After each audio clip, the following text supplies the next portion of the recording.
ಎಲ್ಲರಿಗೂ ಮುಂಜಾನೆಯ ಶುಭೋದಯ. ಇಂದಿನ ಸಚೇತನ ಚಟುವಟಿಕೆ ನಗರ ಯೋಜನೆ. ನಗರದ ತಗ್ಗಿನ ಪ್ರದೇಶದಲ್ಲಿರುವ ಗ್ರಾಮವು ಜನವಸತಿಯ ಜಾಗವಾಗಿತ್ತು.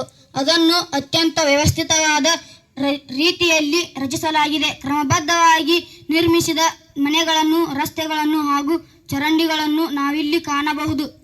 ಸಾಮಾನ್ಯವಾಗಿ ಜನರು 1 ಅಥವಾ 2 ಅಂತಸ್ತಿನ ಮನೆಗಳನ್ನು ಹೊಂದಿದ್ದರು.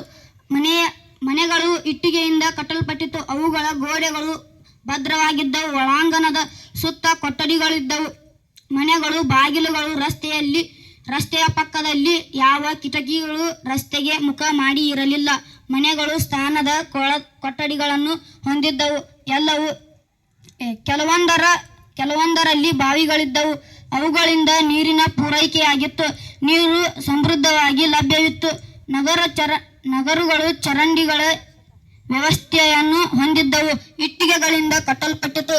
ಚರಂಡಿ ಕಾಲದಿಂದ ಕಾಲಕ್ಕೆ ಶುಚಿಯಾಗಿಡಲು ಇಲ್ಲಿ ರಂಧ್ರಗಳನ್ನು ನಿರ್ಮಿಸಿದ್ದರು. ಎಷ್ಟು ಶುಚಿತ್ವವಾದ ನಗರ ನಿರ್ಮಾಣ ವ್ಯವಸ್ಥೆ! ಆ ಕಾಲದ ಈಜಿಪ್ಟ್, ಮೆಸೊಪೊಟೇಮಿಯಾ ಮೊದಲಾದ ನಾಗರಿಕತೆಗಳಲ್ಲೂ ಕಂಡು ಬರುತ್ತಿದ್ದು,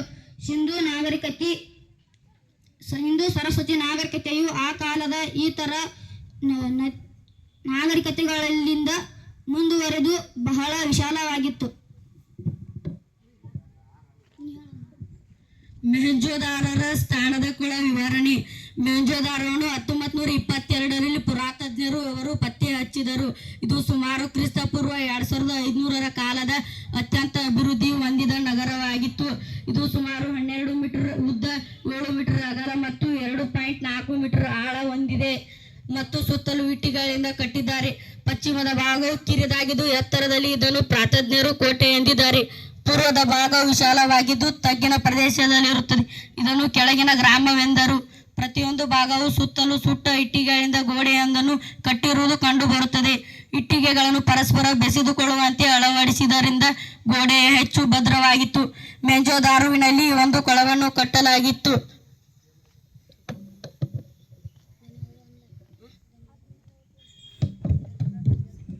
ನಗರ ಯೋಜನೆ. ಇದು ಹಳೆಯ ಕಾಲದ ನಗರ ಯೋಜನೆ.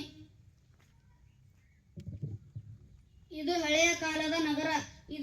ಇದಕ್ಕೆ ಗೋಡೆಗಳು ಒಳಗೆ ಧೂಳು ಹೋಗಬಾರದೆಂದು ಸೈಡ್ ರೋಡಿಗೆ ಹಚ್ಚಿ ಗೋಡೆಗಳನ್ನು ಕಟ್ಟಲಾಗಿತ್ತು. ಅವುಗಳಿಗೆ ಕಿಟಕಿ ಮುಂಭಾಗಿ ಇರಲಿಲ್ಲ. ಅವು ಧೂಳುಗಳನ್ನು ಒಳಗೆ ಹೋಗಬಾರದೆಂದು ಕಿಟಕಿಗಳನ್ನು ಯಾವಾಗಲೂ ಮುಚ್ಚಿಟ್ಟಿದ್ದರು. ಮೊಹೆಂಜೊದಾರೊದಲ್ಲಿ ಒಂದು ಕಳ ಕಂಡು ಬಂದಿತ್ತು. ಇದನ್ನು ವಿದ್ವಾಂಸರು ಸ್ಥಾನದ ಕೊಳ ಎಂದರು. ಇದು ಸುಟ್ಟ ಇಟ್ಟಿಗೆಗಳಿಂದ ಕಟ್ಟಿರುತ್ತಾರೆ ಮತ್ತು ಕೊಠಡಿಗಳು ಇರುತ್ತವೆ. ಧನ್ಯವಾದಗಳು.